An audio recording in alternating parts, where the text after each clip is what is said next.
Hello, আসসালামু আলাইকুম। কি অবস্থা আপনার? একটা গল্প শোনাই। একদিন এক রাজার খুব ইচ্ছে হলো মাছ শিকার করতে যাবে নদীতে।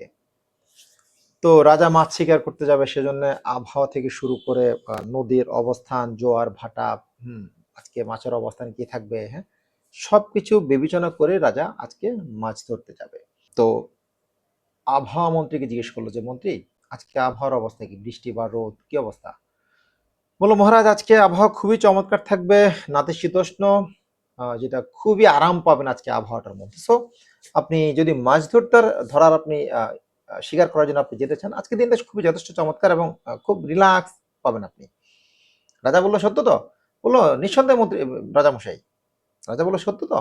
বরং বৃষ্টি বা কড়া রোদের আশঙ্কা নেই তো?"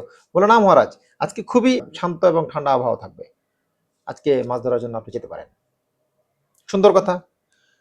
তো রাজা মাছ ধরার জন্য যাচ্ছে। ওখানে মাছ ধরা যাওয়ার পথে ওখানে রাখাল ছাগল চড়াচ্ছিল। তো ছাগল চড়ানো অবস্থায় এক রাখাল বলল, "মহারাজ, আপনি কোথায় যাচ্ছেন?"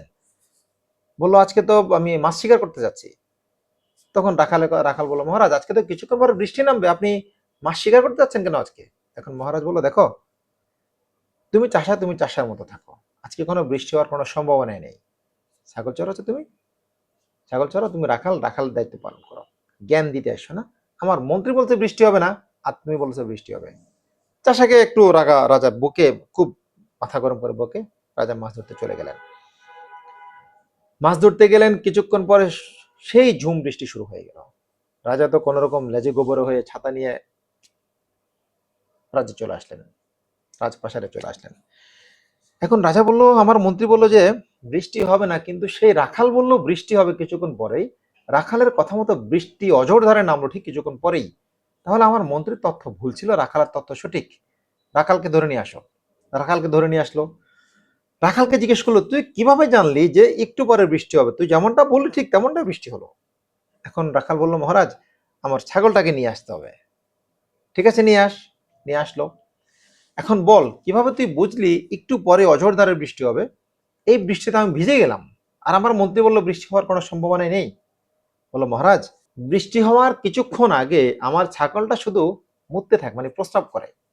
তো যদি ঘন ঘন প্রস্রাব করে বা ঘন ঘন মুতে, তখন আমি বুঝে যাই একটু পরে বৃষ্টি হবে। তো আপনি যখন যাচ্ছিলেন তার কিছুক্ষণ আগে আমার ছাগলটা বারবার করে প্রস্রাব করছিল।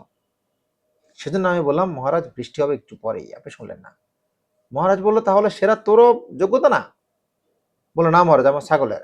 বলল, "ছাগলটাকে নিয়ে যেতে আসছিস, আজ থেকে আমার রাজসভায় আবহাওয়া মন্ত্রীর দায়িত্ব পালন করবে তোর এই ছাগল।" সেদিন থেকে রাজসভার মধ্যে ছাগল ঢুকে গেল। তো ছাগল যদি রাজসভায় ঢোকে, তাহলে মন্ত্রণালয় কেমন চলবে?